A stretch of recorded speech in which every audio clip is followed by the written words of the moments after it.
नमस्कार साथियों, आप लोगों का बहुत बहुत स्वागत है आपके अपने YouTube चैनल प्रेरणा स्टडी सेंटर पे। तो अब तक की चर्चा में हम लोग जो प्रश्नावली 1.2 की चर्चा करते हुए उसका 2 सवाल का एक वीडियो प्रोवाइड कर दिया गया है। तो अब बारी थी क्वेश्चन नंबर 3 से आगे सॉल्व करने की। तो आज की वीडियो में हम लोग क्वेश्चन नंबर 3 और 4 को डिस्कस करने वाले हैं। तो NCERT मैथ क्लास 11th का जो पहला चैप्टर समुच्चय है उसकी प्रश्नावली 1.2 का तीसरा सवाल आज हम लोग कंटिन्यू करते हैं। तो यहाँ पे स्क्रीन के कोने पे आपको एक प्रश्न नंबर 3 की कटिंग दिख रही होगी, वो बेसिकली आप ही की बुक की है। तो इसमें कोई घबराने वाली या डरने वाली बात नहीं है। तो अब आप लोग उसको देखते रहिए, हम लोग यहाँ पे बुक का सहारा लेते हैं और एक एक सवाल को सॉल्व करना स्टार्ट करते हैं। तो यहाँ बुक में जो क्वेश्चन नंबर 3 दिया हुआ है उसमें क्या कह रहा है कि निम्नलिखित समुच्चयों में प्रत्येक के लिए बताइए कि कौन परिमित है और कौन अपरिमित है। तो इसका पॉइंट नंबर 1 देखते हैं हम लोग। तो पॉइंट नंबर 1 में कह रहा है एक्स अक्ष के समांतर रेखाओं का समुच्चय। तो देखिए बेसिकली जब हम लोग कोऑर्डिनेट ज्योमेट्री पढ़ने लगते हैं यानी कि कार्तीय तल पढ़ने लगते हैं तो उसमें एक ऐसा होता है, इसको एक्स एक्सिस बोला जाता है और इसको वाई एक्सिस बोला जाता है। तो एक्स एक्सिस के समांतर हम कितनी रेखाएं खींच सकते हैं? तो इस तरह से हम लोग एक्स एक्सिस के समांतर ऊपर नीचे अनंत रेखाएं खींच सकते हैं। तो ये सारी की सारी एक्स एक्सिस के समांतर होती हैं। तो जो पहला पॉइंट है वो कैसा है? अपरिमित है। अपरिमित पहला पॉइंट अपना अपरिमित हो जाता है इस तरह से। दूसरे पॉइंट पे ध्यान दें तो इसमें कह रहा है अंग्रेजी वर्णमाला के अक्षरों का समुच्चय है। तो जो दूसरा पॉइंट है इसमें बेसिकली अंग्रेजी वर्णमाला के चाहे छोटे लेटर में लिखिए चाहे बड़े लेटर में लिखिए, ABC ऐसा लिखता हुआ आप जब जाएंगे आगे तो यहाँ पे Y और Z यहीं तक ये जाके समाप्त हो जाता है। तो दूसरा आया इसमें देखिए समुच्चय एक परिमित होगा क्योंकि इसमें अवयव निश्चित है, अब इससे ज्यादा हो नहीं सकते 26 से, तो इसमें 26 ही अवयव है, इसलिए यह परिमित समुच्चय है। परिमित, तो ये हो जाता है दूसरा। अब देखते हैं जो अपना तीसरा पॉइंट है उनमें क्या कह रहा है। तो उन संख्याओं का समुच्चय जो 5 के गुणज है यानी कि 5 के, यदि उनमें 5 से डिवाइड किया जाए तो वो पूरी तरह कट के एक प्राकृतिक संख्या दे दे। यानी कि जैसे 5 है तो 5 गुणे 1 इसको लिख सकते हैं 10 है, 5 गुणे 2 लिख सकते हैं 15 है, 5 गुणे 3 लिख सकते हैं। तो इस प्रकार अगर हम लोग आगे बढ़ते जाएंगे तो ये अनंत तक जाएगा, ये कभी नहीं समाप्त होगा। चूंकि संख्याएं अनंत होती हैं तो उसमें 5 का मल्टीपल भी अगर हम लोग निकालेंगे तब भी ये अनंत ही आने वाला है। तो ये भी अपना एक तरह का अपरिमित समुच्चय हो जाता है। तो उम्मीद है ये 3 पॉइंट आप लोगों को समझ में आ गए होंगे। अब देखिए चौथे पॉइंट में क्या कह रहा है। तो पृथ्वी पर रहने वाले जानवरों का समुच्चय।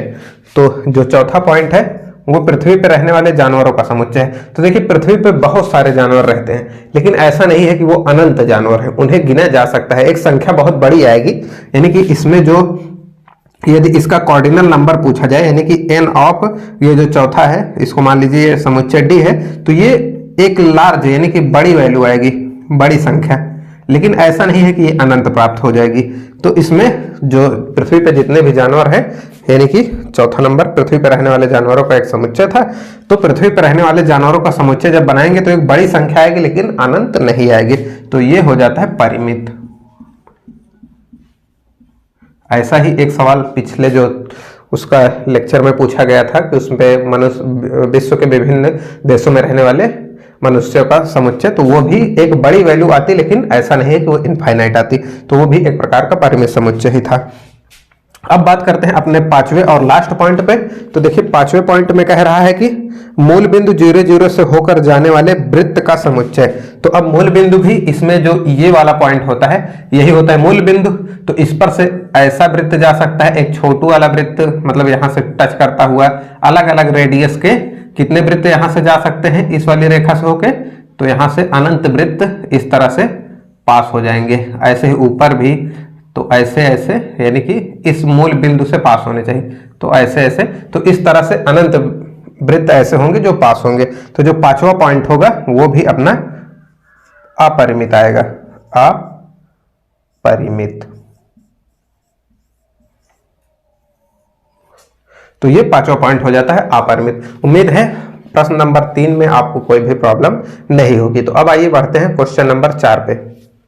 तो अब यहाँ पे आपको बोर्ड पे प्रश्न नंबर 4 लिखा हुआ दिख रहा है। तो बेसिकली इसमें हमें बताना क्या है, तो यहाँ पे देखिए एक कटिंग भी लगी हुई होगी, तो वो प्रश्न नंबर 4 की है। तो उसमें जो ऊपर दिया हुआ है उसमें बताया जा रहा है कि इन्हें बताना है कि क्या ए, इधर समुच्चय ए दिए हुए हैं, इस तरफ समुच्चय बी दिए हुए हैं, तो हमें बताना है क्या ए और बी दोनों आपस में बराबर हैं या नहीं। तो यही बात हमें बतानी है कि किसमें किसमें ए और बी बराबर हैं। तो आइए देखते हैं पहला क्वेश्चन। तो पहले क्वेश्चन में देखिए ए में कौन कौन से अवयव हैं। तो समान अवयव होने मतलब जो दो समुच्चय जब समान होते हैं यानी कि बराबर होते हैं तो उनकी क्या कंडीशन होती है, यानी कि इसका प्रत्येक अवयव इसमें मिले और इसका प्रत्येक अवयव इसमें मिले, यानी कि दोनों तरफ से ये होना चाहिए बराबर, यानी कि इसका भी इसमें हो और इसका भी इसमें। ऐसा नहीं कि इसका इसमें हो जाए लेकिन इस वाले का अवयव इसमें ना हो। तो इसका पूरा का पूरा अवयव इसमें मिलना चाहिए और इसके पूरे अवयव इनमें मिलने चाहिए। तो देखिए इसमें ए है, इसमें भी ए है, इसमें बी है, इसमें भी बी है, इसमें सी है, इसमें भी सी है, इसमें डी है, इसमें भी ये डी है। भले ही क्रम इधर उधर है, ये आपको थ्योरी वाले वीडियो में बताया गया था कि क्रम पर इन पर असर नहीं पड़ता, क्रम बदला रहेगा तब भी समुच्चय दोनों बराबर ही होंगे। तो देखिए 4 अवयव इसमें भी थे, 4 अवयव वही इसमें भी है, तो हम लोग ऐसा कह सकते हैं कि जो समुच्चय ए है वो बी के बराबर होगा। ये पहले वाले पार्ट के लिए। अब इसी प्रकार से देखें दूसरे में, तो यहाँ पे 4 है, यहाँ भी 4 है, 8 यहाँ पे है, 8 यहाँ पे भी है, 12 यहाँ पे है, बटे नहीं है। तो इस तरह से 16 है, 16 तो इसमें भी है, लेकिन ये जो बीच में 12 आ जा रहा है ये इसमें नहीं है, और इस वाले में जो 18 आ रहा है वो इस वाले में नहीं है। तो अगर कोई भी अवयव एक मिस हो गया तो ये दोनों बराबर नहीं है। तो A does not equal to B, तो यहाँ पे इसको ऐसे बराबर का चिन्ह लगा के काट दिया जाता है, तो ये यह दर्शाता है कि दोनों बराबर नहीं है।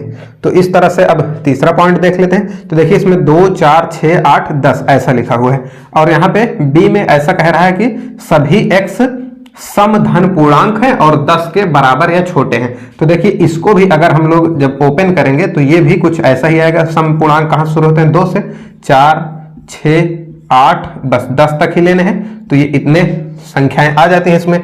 तो अब इनको और इनको मिलाइए, तो यहाँ पे 2 है, यहाँ भी 2 है, 4 है, 4 है, 6 है, 6 है, 8 है, 8 है, 10 है, 10 है, तो ये दोनों बराबर दिख रहे हैं। वही अवयव इसमें भी है, वही इसमें भी है, एक भी बच नहीं रहे हैं। तो यहाँ पे हो जाता है ए बी के बराबर। यहाँ बात की जाए तो ए की, तो ए कुछ ऐसा लिखा जाएगा, सभी x संख्या 10 का गुणज है, तो 10 के गुणज 10, 20, 30 ऐसा आएगा। ऐसे होते हुए ये इनफाइनाइट तक जाएंगे। और इस तरफ देखिए तो 10, 15, ये 15 इसमें नहीं है, ये 25 इसमें नहीं है। तो यहाँ पे हम लोग क्या लिख सकते हैं कि a जो है वो b के बराबर नहीं है। तो इस तरह से हो जाते हैं ये 4 प्रश्न। तो इसमें क्वेश्चन नंबर 3 और 4 नंबर पे डिस्कस हो चुका है। कोई भी आपको प्रॉब्लम हो तो आप लोग कमेंट कीजिएगा, जो सुधार हमारे अंदर चाहते हैं वो आप लोग कमेंट कीजिएगा, या लिखा हुआ नहीं समझ में आ रहा है या छोटा है, कुछ भी जो दिक्कत हो आप लोगों को, आप लोग उसको शेयर कीजिए, वो दूर की जाएगी। तो जानकारी अच्छी लगी हो, वीडियो पसंद आया हो तो वीडियो को लाइक करके दोस्तों के साथ शेयर करना मत भूलिएगा। चैनल को सब्सक्राइब करके बेल आइकन को प्रेस कर लीजिए, जिससे कि जब भी नया वीडियो अपलोड किया जाए तो उसका नोटिफिकेशन आपके पास पहुंच जाए। मिलते हैं नेक्स्ट वीडियो में, तब तक के लिए जय हिंद।